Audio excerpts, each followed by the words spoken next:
গ্রামে দিনের আলো তাড়াতাড়ি চলে যায় এবং খুব তাড়াতাড়ি অন্ধকার নেমে আসে। অন্ধকার নেমে আসছে তো চলে গেলাম। দেখে শুনে যাবেন দাদা, ভূতের খপ্পরে পড়বেন না আবার, ঠিক আছে?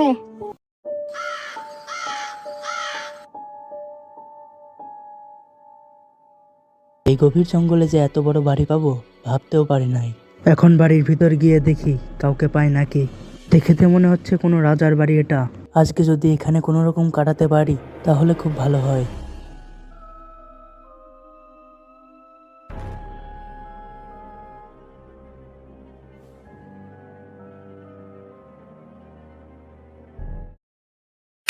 তখন সময়টি ছিল গ্রীষ্মকাল। পড়াশোনা শেষ করে চাকরির সন্ধানে আমি দিদিমার এলাকায় আসি।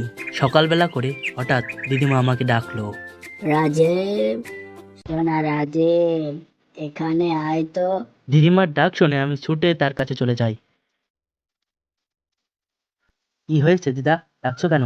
বলছি একটু পরেই তো চাকরির ইন্টারভিউ দিতে যাবি, তো আসার সময় একটু আলু আর পটল নিয়ে আসবি বাজার থেকে। আচ্ছা ঠিক আছে দিদা, আমি ইন্টারভিউ দিতে এখনই যাব, তুমি আশীর্বাদ করবা। এই বলে আমি বাড়ি থেকে বেরিয়ে পড়লাম।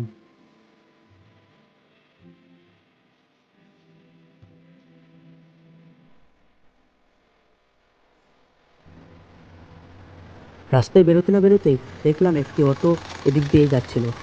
আমি অটোটাকে দাঁড় করালাম এবং অটোয় চড়ে শহরের দিকে রওনা দিলাম।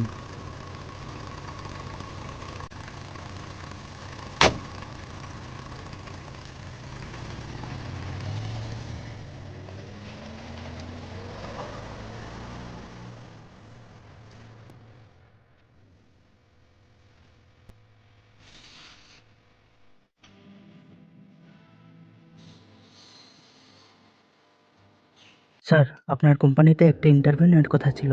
ইন্টারভিউটা কোথায় হচ্ছে? ও, ইন্টারভিউ ইন্টারভিউ তো আজকে হবে না। ইন্টারভিউ কালকে অনলাইনে তো জানিয়ে দেওয়া হয়েছে। ও, আমি হয়তো খেয়াল করিনি, কিন্তু ইন্টারভিউর ডেটটা হঠাৎ চেঞ্জ করলেন কেন? আবার আপনার অফিসে তো ফাঁকাই বা কেন? আরে ভাই, আপনি কি এই এলাকায় থাকেন না? কিছুই তো দেখছি জানেন না। আমাদের এলাকায় একটা সমস্যা আছে, এখন জান তো। লোকটার মেজাজ দেখে তার সাথে আর কথা বাড়ালাম না, সেখান থেকে চলে গেলাম। আর ভাবলাম যে কোম্পানির ম্যানেজার এত খিটখিটে, সে কোম্পানিতে চাকরি না করাই ভালো। আবার একই ট্যাক্সিতে করে আলু আর পটল কেনার জন্য বাজারে গেলাম।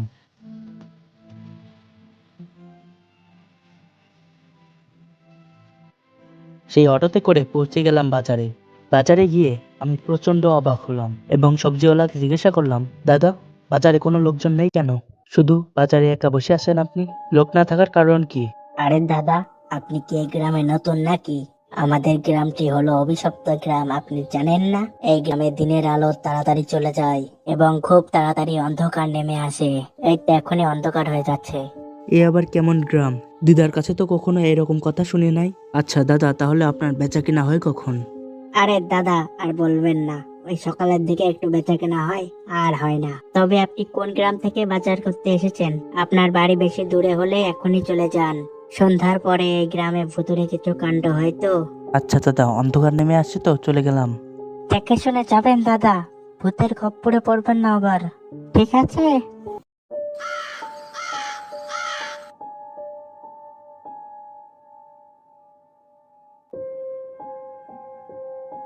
এই আবার কেমন বিপদে পড়লাম? এই গভীর জঙ্গলে এখন কোথায় যাই? না না, ভয় পেলে চলবে না। দেখি সামনে এগিয়ে যাই, কোনো বাড়ি টাড়ি পাই নাকি দেখি।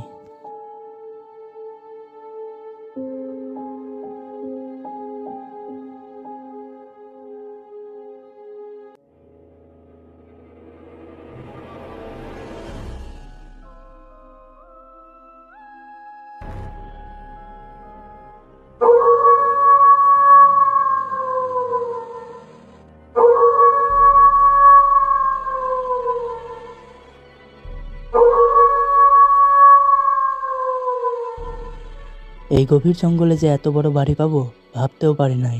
এখন বাড়ির ভিতর গিয়ে দেখি কাউকে পাই নাকি।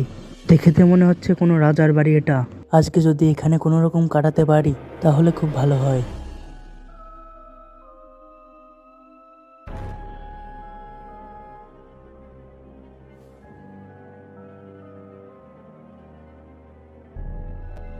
বাড়িটা কিছুটা ভূতেরে ভূতেরে লাগছে।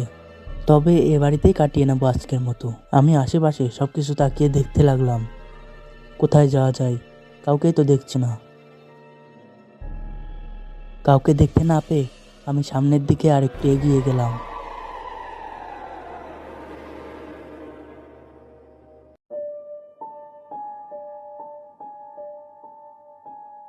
এগিয়ে গিয়ে দেখি একটি বড় ছুরি জ্বলজ্বল করছে। চারিদিকের পরিবেশ একদম থমথমে নিস্তব্ধ। ছুরিটার সামনে গিয়ে আমি দাঁড়িয়ে পড়লাম। কিছুক্ষণ পরে আমি ছুরিটার সামনে গিয়ে হাত বাড়াতেই একটি বিষণ্ণ চিৎকারের শব্দ শুনতে পেলাম এবং সাথে সাথেই পিছনে ঘুরে তাকালাম। আমি পুরোই হতবিম্ব হয়ে দাঁড়িয়ে ভাবলাম, এই নিস্তব্ধ নির্জন এলাকায় কেই বা এত জোরে চিৎকার করতে পারে। এই ভেবে আমি সামনের দিকে এগিয়ে গেলাম।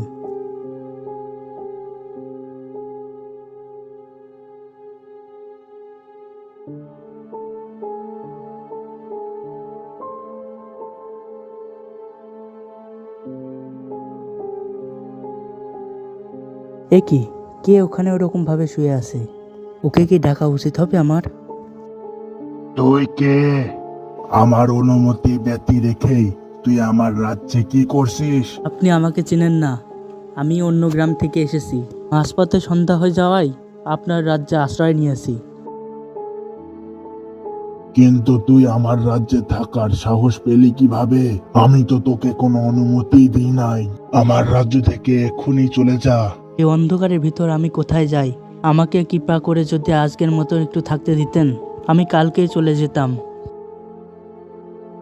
ঠিক আছে, তোকে আজকে রাতের মতো থাকতে দিচ্ছি, তবে একটা শর্ত মানতে হবে। শর্ত পূরণ করতে পারলে থাকবি। কি শর্ত বলুন আমায়, একবার চেষ্টা করে দেখি পারি নাকি। শর্তটা আমার কাছে ভালো করে বলুন। যে ঘরে তুই প্রথমবার গেছিলি এবং একটি ছুরি দেখতে পেয়েছিলি, ওই ছুরির পাশের ঘরে একটি অস্ত্র রাখা আছে। ওই অস্ত্রটি ওই ছুরির পাশে রাখতে হবে। শুধুমাত্র এইটুকুই করতে হবে? এ তো খুবই সহজ কাজ। এটুকু করলে আপনি এখানে থাকতে দেবেন? আমি এখনই করে দিচ্ছি।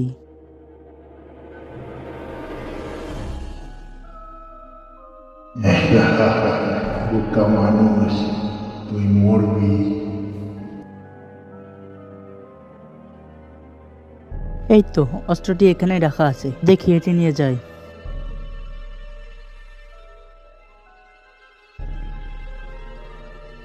অস্ত্রটা তো ভালোই ভারী, তবুও আমি তুলে ফেলেছি। যাই, এখন লোকটির কথা মতো ওখানে গিয়ে রেখে আসি।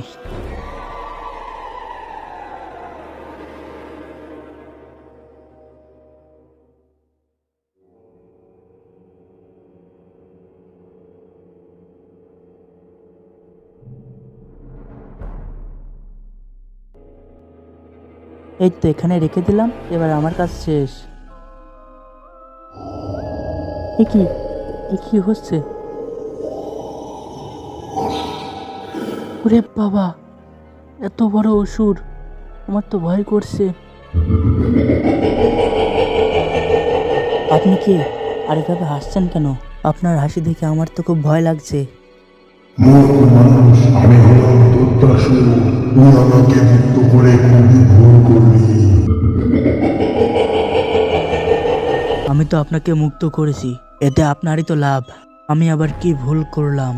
আমি একটি ঘর পেয়েছিলাম, যে মানুষ আমাকে মুক্ত করবে তাকে মারলেই আমি অমরত্ব লাভ করব।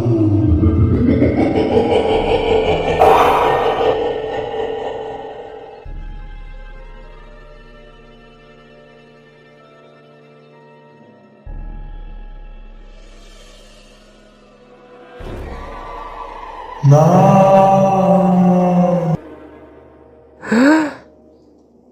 এতক্ষণ তাহলে আমি স্বপ্ন দেখছিলাম? স্বপ্নটা কি ভয়ঙ্কর ছিল!